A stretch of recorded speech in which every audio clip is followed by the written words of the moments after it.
America facing the highest wave of threats in a decade, and the FBI, the nation's top line of defense, suddenly stripped of $500 million.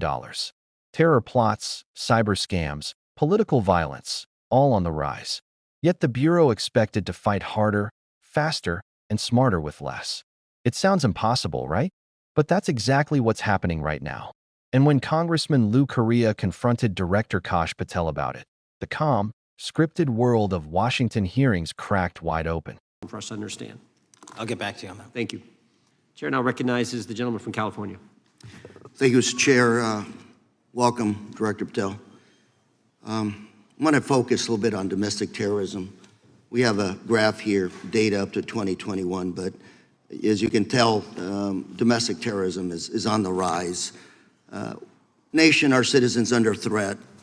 We saw the assassination of Charlie Kirk, 2 assassination attempts on the president, school shooting, Minnesota last month, and closer to home, just a couple of days ago, Huntington Beach, peaceful vigil for Charlie Clark, infiltrated by neo-Nazis who essentially made the local individuals attending that event fear for their safety.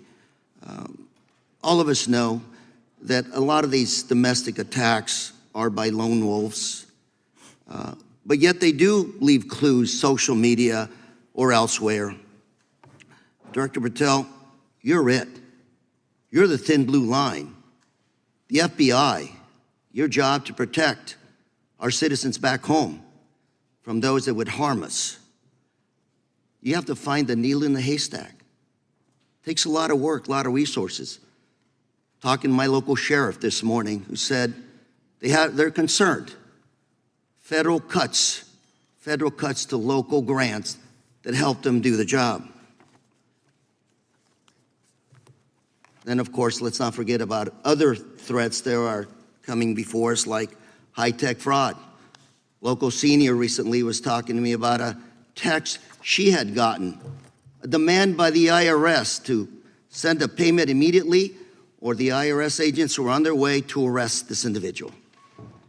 Pretty gutsy stuff by folks probably from Europe, North Korea, Russia, China, people, okay, going after those precious savings our senior citizens rely on. Yet the president's proposing a budget cut of $500 million or more to your organization, the FBI. You've said that that'll essentially equate to about 1,300 less jobs at the FBI. So I'm going to ask you essentially, what is it that we can do to help you do your job? Little concerned. Friday night lights. One of the events I love to do on Friday nights, go to the local high school football game. Sit there at the stadium and you always say, what if? What if? You're the thin blue line. Can you do your job cutting $500 million from your budget? Thank you, sir.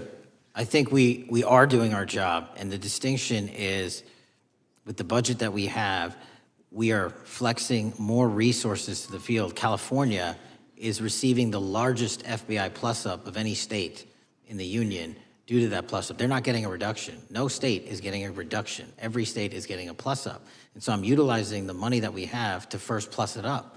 And the empty vacancies that we have, those haven't been filled in years, not under my leadership. Here's my concern. You're going to do well, you're doing more with less, is what you're saying. Yet we're about to vote on a budget that has $88 million more to protect members of Congress, the executive branch, and the Supreme Court.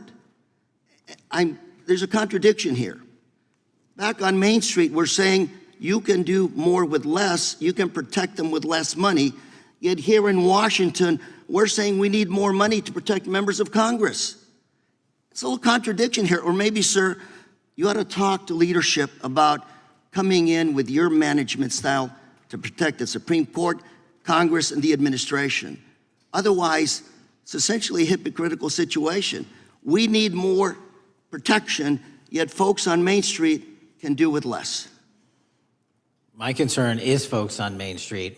We also were, I think we received over 300 million in the big beautiful bill, and we're also receiving pots of money from our interagency. So this sort of 500 million cut isn't entirely accurate. You're still getting cut 200 million plus.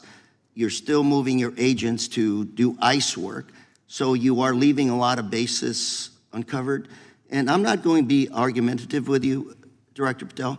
I'm just saying, if that thin blue line does not hold, people on Main Street will pay the price. I agree with you, sir. And I just look forward to working with you because I am very concerned that these kinds of budget cuts are short-sighted, especially when my local sheriff calls me and says, we need more support, and we're looking at budget cuts. I'll work with you, sir. Thank you, Mr. Chair. I yield time. Mr. Chairman, I have another unanimous consent request. What followed wasn't just another political exchange. It was a real-time glimpse at whether America's safety is being protected or quietly gambled away. Correa began with a tone that wasn't theatrical, it was urgent. He didn't waste time on ceremony. Director Patel, he said, our citizens are under threat. Then he listed them: the assassination of Charlie Kirk, 2 attempts on the president, a school shooting in Minnesota, even a peaceful vigil in Huntington Beach infiltrated by neo-Nazis. The picture he painted wasn't abstract. It was raw, recent, and terrifying. Lone wolves, digital footprints, hate-driven violence. He called Patel the thin blue line, the last layer between everyday Americans and chaos. And as he said it, you could almost feel the tension rise in the room that he wasn't exaggerating. Domestic terrorism is on the rise, and many attacks come from individuals who telegraph their intentions online, in posts, private chats, or encrypted messages. The FBI's job is to find those needles in a digital haystack before it's too late. That takes time, people, and resources. But what happens when those resources disappear? Correa's point was clear. Cutting the FBI's budget during a national surge in threats wasn't just bad math. It was dangerous policy. Then came the number that stunned everyone: $500 million. That's the cut Patel's agency faces. In practical terms, that means roughly 1,300 fewer jobs, fewer agents tracking violent extremists, fewer cyber investigators fighting foreign scams, fewer resources to handle everything from fentanyl networks to human trafficking rings. Correa looked at Patel and asked the question that hung heavy in the room. Can you still do your job? Patel didn't flinch. His response was polished, almost corporate. We are doing our job, he said. We're flexing resources to the field. No state is seeing a reduction. Calm, steady, rehearsed. He mentioned that California was actually receiving the largest FBI plus-up of any state. More field resources, not less. The implication? The Bureau wasn't shrinking. It was just reorganizing. For a moment, that seemed like a reasonable defense. But Correa wasn't done. He leaned in, voice steady but sharp. So you're doing more with less, he said. Yet we're about to vote on a budget that adds $88 million to protect members of Congress, the executive branch, and the Supreme Court. Meanwhile, Main Street gets cuts. The words hit like a punch. The contradiction was glaring. Washington elites get more protection while local law enforcement gets less. Correa didn't call it hypocrisy, but everyone knew that's exactly what he meant. Patel tried to soften it. He mentioned interagency cooperation, shared funding from the Justice Department, and other plus-ups that offset the cut. He even suggested that some of the reported figures were exaggerated. That sort of $500 million cut isn't entirely accurate, he said. But Correa was ready for that. You're still getting cut $200 million plus, he shot back. And you're still moving agents to do ICU work. That means you're leaving a lot of bases uncovered. At that moment, it stopped sounding like a budget discussion and started feeling like a moral one. If agents are being reassigned to handle political priorities, immigration enforcement, traffic checks, who's left to stop the next domestic attack? Correa's voice grew heavier. If that thin blue line doesn't hold, he warned, people on Main Street will pay the price. Patel didn't argue. He simply nodded. I agree with you, sir, he said. It was the most honest sentence of the hearing. But beneath that calm agreement lay an uncomfortable truth. No matter how strong Patel's leadership is, no agency can function properly when it's being asked to stretch beyond its limits. That's the paradox at the heart of this story. The FBI is being told to do more with less, while political leaders funnel more money into protecting themselves. Korea's analogy of Friday Night Lights, imagining sitting at a high school football game, wondering, what if something terrible happens, hit home for millions of Americans watching. It was relatable, human, and frighteningly real. You could picture it, the bright lights, the cheering crowd, and the unspoken fear of a lone attacker in the stands. That's the what if Patel is supposed to prevent. But how can he if his resources are cut mid-mission? Still, Patel pushed his message. We are delivering results. He pointed to record arrests of violent felons, massive drug seizures, and major counterterrorism successes. Statistically, the Bureau is performing. But numbers can't always capture the pressure of a stretched workforce. Behind those stats are agents working double shifts, investigations delayed for months, and local departments calling for help that may never arrive. Doing more with less sounds efficient in a speech, until the cost is measured in lives and missed warnings. And this is where the debate shifts from logistics to leadership. Korea wasn't just questioning Patel's math, he was questioning Washington's values. Why should protecting politicians be prioritized over protecting the people who elected them? Why do budget debates always seem to hit the institutions that ordinary citizens rely on most? Those questions cut deeper than any political talking point because they touch something every viewer understands: fear, safety, and fairness. The contradiction Korea exposed isn't just financial. It's philosophical. When leaders in DC fund their own security expansions while demanding everyone else tighten belts, it sends a chilling message about whose safety really matters. The average citizen is told to trust in efficiency, but efficiency can't stop a bullet or trace a terror cell. Patel's demeanor throughout remained composed. He wasn't defensive, but his answers had the cautious polish of someone who knows he's walking a political tightrope. His message: the FBI will adapt, shift, and survive. But even in his confidence, you could sense the underlying tension, the awareness that one major attack, one unprevented tragedy, could unravel that narrative overnight. Because the truth is, threats don't wait for Congress to approve a budget. Cybercriminals in Russia or North Korea aren't slowing their attacks until Washington gets its paperwork sorted. Extremist plots don't pause because a funding bill got delayed in committee. Korea's what if wasn't paranoia, it was foresight. What if an attack happens when field offices are underfunded, when leads go untracked, when agents are reassigned to low-priority tasks? That what if could easily become what now? The exchange between Korea and Patel captured something bigger than a funding debate.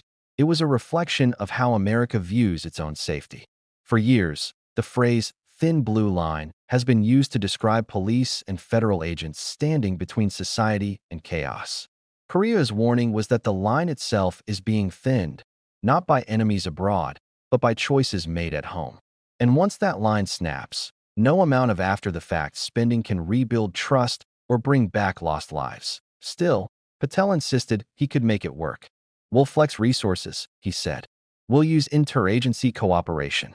His management style has always been about agility, doing more with less, redeploying agents where needed, squeezing efficiency from every dollar. In theory, that sounds like good governance. But in practice, it's a dangerous balancing act. Push too hard, and something gives. A missed warning, a delayed response, a case file left unopened until it's too late. And that's where Korea's broader point lands hardest. America's safety isn't just measured by budgets or arrest stats. It's measured by the quiet confidence that when danger appears, someone's watching, someone's ready. Cut too deep into that system, and the confidence starts to erode. The moment citizens begin to wonder if help will arrive in time, the system is already failing. There's also a political layer no one openly said, but everyone thought. Are these cuts really about saving money or about control? Weakening the FBI's reach can make oversight easier for those in power. A smaller, overstretched bureau has less bandwidth to pursue sensitive investigations or uncover political wrongdoing. In that light, budget efficiency starts looking less like fiscal discipline and more like strategic weakening. By the end of the hearing, both men held their ground. Korea, pressing the moral argument that safety shouldn't be rationed. Patel, projecting competence under constraint. The tension between them never fully exploded. It didn't need to. The unease in their words said everything. Because beneath the polite tone and measured responses lay a shared understanding. America's security apparatus is being tested in ways it hasn't been in decades. The real question isn't whether Patel can manage a smaller budget. It's how long he can hold the line before something gives. Because when you stretch a system designed for precision, it eventually breaks. And when it breaks, it doesn't just affect headlines or hearings. It affects families, neighborhoods, and lives. That's the part Korea wanted viewers to understand.